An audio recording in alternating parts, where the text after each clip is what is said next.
Every morning in the parking garage beneath a polished office tower, there is always one guy pulling into the same narrow spot in the same old car. It is a beat-up 2011 Honda Civic with faded paint, a dented rear bumper, and the kind of tired look that makes people assume the owner is barely holding life together. Around him, younger co-workers slide out of shiny SUVs and luxury sedans, all clean lines and glossy paint. And they make the same quiet judgment almost every day. They see that old car and assume debt, stress, bad luck, and a paycheck that disappears the moment it lands. In their minds, he is one medical bill away from disaster. What they do not know is that he has already paid off his home, already set aside money for his children's future, and already built an investment portfolio worth several $million. He does not drive that car because he has no choice. He drives it because he has made one. That contrast tells you something uncomfortable about the way most people think about wealth. A lot of people work very hard to look rich, but very few work with the same discipline to actually become rich. That old Civic says one thing to the world, but his bank accounts, his investments, and his freedom say something completely different. He goes to work because he still enjoys having structure, conversation, and purpose. Not because he desperately needs another paycheck. If he woke up tomorrow and decided he was done, he could leave without panic, without drama, and without asking anyone for permission. That is real financial power. It is quiet, almost invisible, and easy to miss if your definition of success is based on what fits into an Instagram post. Most people spend their whole lives chasing the image of wealth while sacrificing the substance of it. The truly wealthy often do the opposite. Research has been pointing to this pattern for years. In the classic book, The Millionaire Next Door, the authors spent decades studying people with significant wealth, and what they found did not match the fantasy most of us are sold. Many of those millionaires were self-made, not trust fund kids, not lottery winners, and not people born into country clubs and inherited estates. They often stayed in the same homes for decades, drove practical cars, and lived in neighborhoods that would never trend on social media. A surprising number of them preferred brands like Toyota, Honda, and Ford over status symbols designed to impress strangers. Meanwhile, many people with far lower incomes were the ones stretching themselves to finance luxury cars, designer watches, and expensive signals of success. One group looked wealthy, the other group was wealthy. The painful part is that these two groups are rarely the same people. That is where the deeper lesson begins. Sometimes looking modest is not a sign of failure. Sometimes it is the smartest financial move in the room. The issue is not whether someone can technically afford a luxury purchase. The issue is what that purchase costs beyond the sticker price.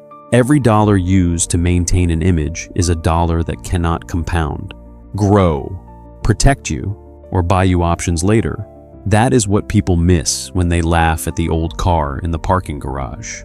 They are measuring the wrong thing. They are measuring style, not margin. They are measuring polish, not freedom. They are measuring symbols, not security. Quiet wealth plays a different game. It is less interested in applause and far more interested in leverage. It knows that money has more than one use. You can spend it to create a reaction, or you can keep it long enough for it to create a life.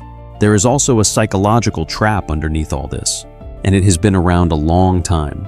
More than a century ago, economist and sociologist Thorstein Veblen described something called conspicuous consumption, the habit of buying things not just for use, but to send a signal. That idea is still everywhere today. Luxury brands do not just sell leather, metal, fabric, or craftsmanship. They sell identity, they sell status. They sell the feeling that other people will look at you differently if you own the right object. But when you strip away the story, the gap between a practical purchase and a status purchase is often mostly emotional. A $1,000 watch and a $50,000 watch both tell time. A reliable sedan and a luxury SUV can both get you to work. The difference is not always function. A lot of the time, the difference is theater. And theater is expensive. The problem gets worse when people start tying their self-worth to those symbols. The more someone sees money as proof of rank, the more likely they are to buy things just to reinforce that image. It becomes less about comfort or usefulness and more about performance. You are not buying a car anymore. You are buying a version of yourself that you want other people to believe in. You are not upgrading your phone because you need it. You are upgrading because the older one no longer says what you want it to say about you. That habit quietly wrecks financial stability because it does not end with one purchase. It becomes a loop. There is always a newer model, a better neighborhood, a more exclusive brand, a more impressive vacation, and a more expensive way to prove that you are doing well. Meanwhile, the person who learns to step out of that loop starts collecting something much more powerful than admiration. They start collecting assets, options, peace of mind, and time. And in the long run, that old Civic in the parking garage may be carrying a man who is richer in every way that matters. If you really want to understand how wealth works, you have to stop looking at what people display and start looking at what they protect. A lot of financially successful people are not trying to broadcast their net worth because they understand something that flashy spending tends to hide. The money you do not spend has a second life. It can sit in index funds, retirement accounts, bonds, real estate, or cash reserves. And over time, it begins doing work that no luxury purchase will ever do for you. It starts creating distance between you and fear. It gives you room to handle layoffs, medical bills, recessions, family emergencies, and those random moments when life decides to throw a brick through your window. That is why many everyday millionaires still budget carefully, use discounts, track expenses, and stay mindful of waste. Those habits were not just how they got wealthy. Those habits are how they stayed that way. What looks ordinary from the outside often hides an entirely different level of control on the inside. Someone who keeps their lifestyle simple is not just saving money. They are lowering pressure.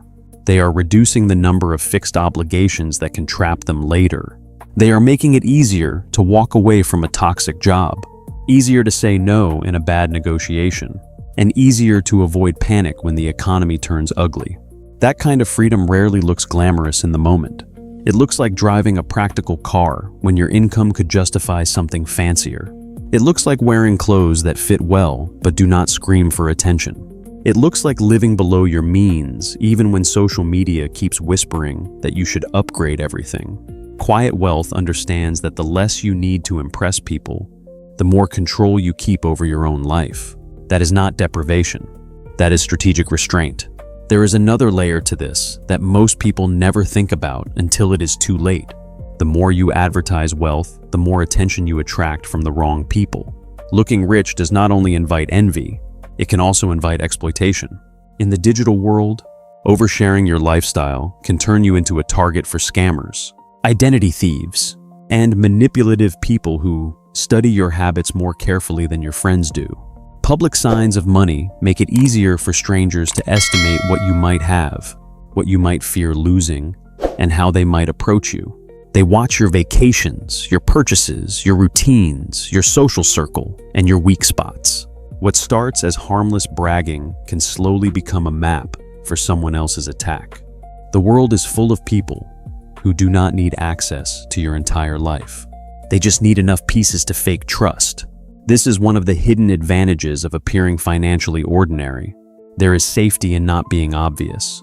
Blending in reduces the number of assumptions people make about your bank account, and that matters more than many people realize. When you look like just another person trying to make it through the week, you avoid a lot of unwanted scrutiny. Fewer people expect you to pay for everything. Fewer people build fake friendships around what you might be worth. Fewer strangers imagine you as a shortcut to their next payday. In a culture that keeps telling us to build a personal brand out of every meal, every purchase, and every milestone, privacy starts to look almost old-fashioned. But privacy is not outdated. Privacy is protective. Sometimes the smartest move is to let people underestimate you while your finances keep getting stronger in the background. This also changes the quality of your relationships. One of the hardest parts of visible wealth is never knowing whether people are drawn to you or to what they think you can provide. Money distorts social dynamics in subtle ways. It changes expectations. It creates invisible pressure. It can make generosity feel less like kindness and more like obligation. But when your life looks simple from the outside, you get a better filter. You are more likely to see who values your character, your humor, your loyalty, your presence, and your way of showing up in the world. The old car, the modest clothes, the normal apartment, those things can quietly protect something more valuable than image. They can protect sincerity, and that is worth far more than the temporary thrill of having strangers assume you are successful. There is a phrase that captures this perfectly. Some people are high-income earners, but poor wealth builders. Others earn less than you would expect, yet steadily accumulate real net worth over time. The difference is not always talent. It is not always luck. Very often it is behavior. It is whether money is treated like fuel for the future or a costume for the present. The person making a solid salary can still end up financially fragile if every raise turns into a car payment, a new lease, a premium phone plan, and more monthly obligations. Meanwhile, a janitor, a teacher, or a mid-level employee can become financially strong by saving aggressively, investing consistently, and refusing to play the status game. Income matters, of course, but spending patterns matter just as much. The person who learns to look average while building quietly may end up with the one thing the flashy spender never fully buys: peace. Once you start seeing money this way, the trade-offs become impossible to ignore. Every time you spend to impress, you are not just losing the cash in front of you. You are losing what that money could have become over time.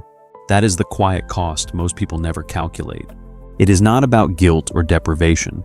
It is about opportunity. A single decision to stretch for a luxury purchase today can quietly erase years of potential growth tomorrow. When money is invested, it compounds. When money is spent on status, it disappears. The difference between those two paths does not show up immediately, which is why so many people underestimate it. But give it 10 or 20 years, and the gap becomes almost impossible to close. Think about two people earning roughly the same income.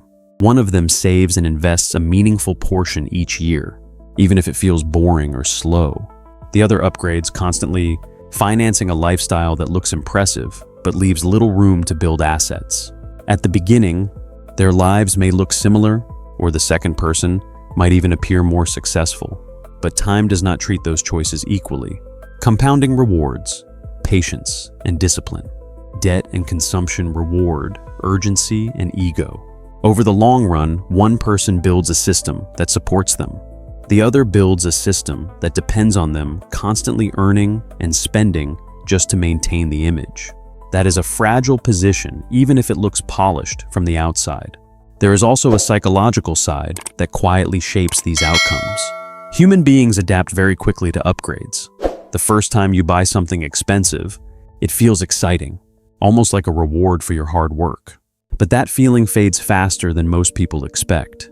What was once a luxury becomes normal, and then it becomes invisible. This is sometimes called the tendency to adapt to pleasure, where satisfaction spikes briefly and then returns to baseline. The problem is that your expectations do not return to baseline with it. You get used to a higher standard, and now it takes even more to feel the same excitement again. That cycle pushes people toward bigger purchases, more upgrades, and a constant need to chase a feeling that never quite lasts. Quiet wealth breaks that cycle by shifting the source of satisfaction. Instead of chasing the next upgrade, it builds confidence in stability. Instead of relying on external validation, it leans on internal security.